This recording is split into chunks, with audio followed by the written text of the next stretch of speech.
اس video میں ہم پڑھیں گے انفینیٹیو کے متعلق۔ تو انفینیٹیو ایک ایسا لفظ ہوتا ہے جو کسی بھی ورب سے پہلے لفظ ٹو کا اضافہ کرنے سے بنتا ہے۔ مثال کے طور پر لفظ ریڈ یعنی پڑھنا، یہ ہے ایک ورب یعنی ایک ایسا لفظ جس سے ایک عمل کے متعلق پتہ چل رہا ہے۔ تو ریڈ سے پہلے لفظ ٹو کا اضافہ کرنے سے ہو جائے گا ٹو ریڈ۔ تو یہ تو بات ہو گئی کہ انفینیٹیو بنتا کیسے ہے، لیکن اب بات کرتے ہیں کہ اسے استعمال کس طرح سے کیا جاتا ہے۔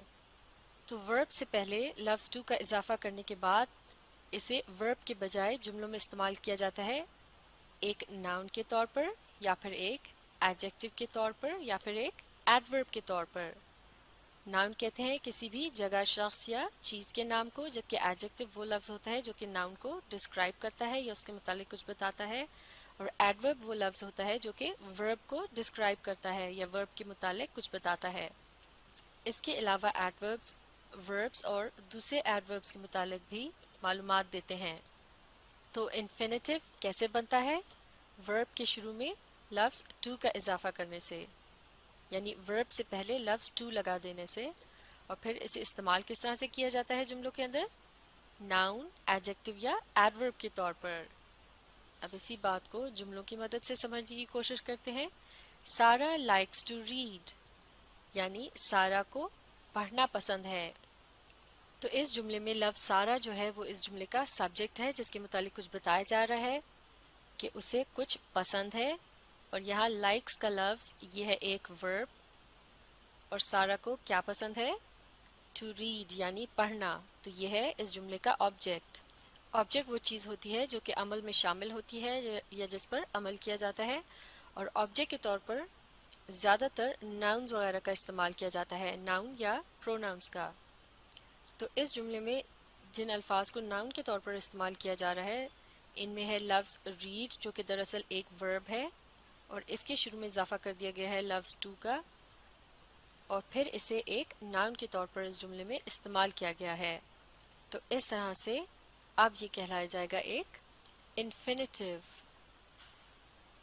اب دیکھتے ہیں ایک اور example. To read is her hobby, یعنی پڑھنا اس کا مشغلہ ہے یا پڑھنا اس کا شوق ہے۔ اس جملے میں ٹو ریڈ یعنی پڑھنا اس جملے کے سبجیکٹ کے طور پر استعمال ہو رہا ہے، جبکہ لفظ از جو ہے وہ اس جملے میں ورب کے طور پر استعمال کیا گیا ہے، اور ہابی ہے آبجیکٹ۔ تو جیسے کہ ہم اس سے پہلے سیکھ چکے ہیں کہ عام طور سے زیادہ تر ناؤن یا پھر پروناؤن کو جملے کے سبجیکٹ کے طور پر استعمال کیا جاتا ہے۔ تو اس طرح سے اس جملے میں جن الفاظ کو ناؤن کے طور پر استعمال کیا گیا ہے یہ دراصل بنے ہیں ایک ورب سے، ورب ہے ریڈ، اور اس کے شروع میں لفظ ٹو کا اضافہ کیا گیا ہے۔ معاف کیجیے گا، اس لفظ سے پہلے لفظ ٹو لگا دیا گیا ہے، اور اس کے بعد اسے اس جملے کے اندر ایک ناؤن کے طور پر استعمال کیا جا رہا ہے۔ اس طرح سے یہ اب کیا کہلایا جائے گا؟ یہ ہے ایک انفینیٹیو۔ اب دیکھتے ہیں ایک اور example. She has a book to read in her free time. She has a book to read in her free time، یعنی اس کے پاس فارغ وقت میں پڑھنے کے لیے ایک کتاب ہے۔ تو اس جملے میں لفظ she جو ہے یہ اس جملے کا سبجیکٹ ہے جس کے متعلق انفارمیشن دی جا رہی ہے۔ لفظ has یہاں ورب کے طور پر استعمال کیا گیا ہے، اور book جو ہے آبجیکٹ ہے، جبکہ ٹو ریڈ کے الفاظ کا اس جملے کے اندر استعمال کیا گیا ہے ایڈجیکٹو کے طور پر، اور ایڈجیکٹو وہ الفاظ ہوتے ہیں جو کہ ناؤن کے متعلق انفارمیشن دیتے ہیں، جیسے کہ بک ایک ناؤن ہے، اور ٹو ریڈ کے الفاظ سے پتہ چل رہا ہے یعنی کتاب کو کس مقصد کے لیے استعمال کیا جانا ہے، ٹو ریڈ یعنی پڑھنے کے لیے۔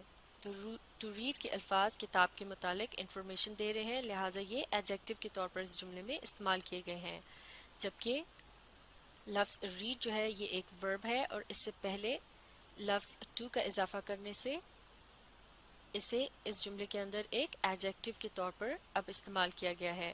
تو اس طرح سے یہ کیا کہلایا جائے گا؟ یہ بن گیا ہے ایک انفینیٹیو، جیسے کہ ہم نے سیکھا تھا کہ ورب سے پہلے لفظ ٹو کا اضافہ کرنے کے بعد انہیں ناؤن، ایڈجیکٹو یا ایڈورب کے طور پر استعمال کیا جاتا ہے، تو تب وہ کہلائے جاتے ہیں انفینیٹیو۔